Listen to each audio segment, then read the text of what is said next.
전기차는 엔진과 전기 모터의 역할이 어느 정도 개입되는지에 따라 하이브리드, 플러그인 하이브리드, 순수 전기차로 구분된다. 휘발유와 전기를 번갈아 사용한다는 의미의 하이브리드 자동차인 HEV는 주 동력이 휘발유이고 보조 동력이 전기인 자동차를 의미한다. PHEV는 HEV와 동일하게 휘발유와 전기를 번갈아 사용하지만 주 동력이 전기이고 보조 동력이 휘발유이다. 전기가 주 동력원이어서 충전을 한다는 의미의 플러그의 P를 HEV 앞에 붙여 사용한다. EV는 전기 에너지로만 주행하는 자동차를 의미한다. 전기차는 화석연료를 연소시켜 구동 에너지를 얻는 내연기관차와 다르게 배터리에 저장된 전력으로 모터를 회전하여 주행하기 때문에 전기차에는 엔진과 변속기가 없다. 대신 전기 동력과 관련된 부품이 자리 잡고 있는데 전기 에너지를 이용해서 인버터를 통해서 제어를 하면서 타이어를 직접 굴리는 형태이기 때문에 그 구조가 상당히 간단하고 부품 수도 상당히 적은 그런 장점이 있습니다. 전기차 배터리를 좀 더 자세히 들여다보면 셀, 모듈, 팩 세 단위로 나눠 있는데 셀은 전기 에너지를 충전, 방전에 사용할 수 있는 배터리의 기본 단위로 양극, 음극, 분리막, 전해질을 알루미늄 케이스에 넣어서 만든 것이다. 이 배터리 셀을 외부 충격과 열, 진동 등으로부터 보호하기 위해 일정한 개수로 묶어 프레임에 넣은 배터리 조립체를 모듈이라고 하고 전기차에 장착되는 배터리의 최종 형태인 팩은 배터리 모듈을 여러 개 모으거나 추가 장치인 BMS, 냉각 시스템, 각종 제어 및 보호 시스템을 장착해 완성한다.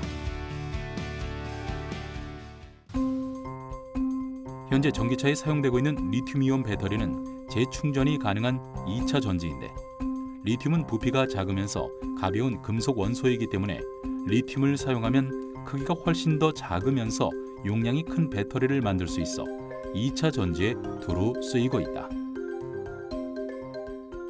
리튬이온 배터리는 양극, 음극, 전해질, 분리막 크게 4가지로 이루어져 있는데 양극은 금속 산화물 계열, 음극은 흑연을 주로 이용한다.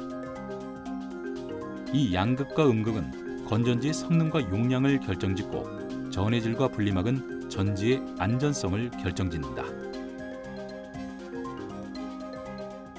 쉽게 설명을 드리면은 사실 양극 같은 경우, 음극 같은 경우 모두 책꽂이라고 생각하시면 돼요. 책꽂이에 이제 책이 꽂혀 있는 부분이 양극이고 이 책이 리튬이라고 생각하시면 돼요. 그리고 음극은 빈 책꽂이예요. 빈 책꽂이고 이제 충전을 하게 되면은 이제 양극에 있는 책이 리튬이죠. 리튬이 전자와 함께 이제 음극으로 이제 이동을 하면서 이제 충전이 된다고 생각하시면 됩니다. 그리고 실제로 이제 전기차를 구동을 하실 때는 이 음극에 있는 리튬이 다시 양극으로 이제 원위치되면서 이제 에너지를 이제 발산한다고 생각을 하시면 됩니다. 내연기관차의 성능은 배기량으로 가늠한다. 전기차의 성능은 주행거리로 가늠하는데 전기차의 주행거리는 셀들의 집합인 배터리 팩의 용량으로 결정된다. 그렇다면 전기차의 장거리 주행 성능을 위해서 무작정 배터리 용량을 키우는 것이 옳은 것일까? 배터리 용량만큼 부피와 무게가 늘어나면 실내 공간이 적어지고 에너지 효율이 떨어진다. 그렇기 때문에 전기차 시장에서는 배터리에 저장되는 에너지의 밀도를 높여 배터리의 용량과 수명을 늘리는 기술이 중요하다. 보통 배터리는 0에서 100까지 충전된 다음 다시 0으로 방전되는 것을 한 번의 충전 주기로 보고 방전과 충전 횟수로 수명을 표시한다. H자동차 전기차의 경우 완전 방전된 뒤 100% 충전할 경우 약 1000회, 50% 사용 후 충전하면 약 5000회를 사용할 수 있다. 또 20% 사용 후 충전을 하면 8000회 정도까지 충전 가능 횟수가 늘어난다. 이는 약 22년 동안 배터리 교체 없이 탈 수 있다는 계산이 나온다. 전기차 배터리와 같은 고전압 배터리를 장시간 제 성능을 유지한 채 사용하려면 최소 20%에서 80% 사이일 때 자주 충전해주는 것이 좋다. 그렇다면 나날이 상승 곡선을 그리며 성장하는 전기차 시장에서 한국산 전기차 배터리는 어떤 위치일까? K 배터리가 지금 현재는 그 전 세계 시장에서 저는 1등을 달리려고 보고 있는데요. 저희가 순도에서 양극재의 순도에서 빠르게 나가고 있다고 보고 있고요. 오히려 중국의 LFP보다도 그 지금 3원계 배터리가 더 많이 가고 지금 1000km를 가기 위한 배터리로는 지금 한국에 있는 K 배터리를 사용한다고 볼 수 있습니다. 그래서 지금 테슬라 같은 경우에도 LG 엔솔 그다음에 삼성 SDI에 있는 그 원통형 배터리 4680을 사용하려고 하고 있고요. 그래서 지금 한국이 리더를 하고 있습니다. 우리나라 배터리 제조기업 3사가 생산하는 메이드 인 코리아 배터리는 성능이 우수하고 내구성이 좋아 글로벌 자동차 업계로부터 배터리 공급 요청이 쇄도했었다. 하지만 2022년 중국이 배터리 시장의 판도를 뒤집었다. 중국의 배터리 제조업체 C사는 강력한 내수 시장과 상대적으로 저렴한 중국산 LFP 배터리를 장착한 엄청난 양의 전기 자동차를 생산하면서 세계 배터리 시장 1위를 차지했다.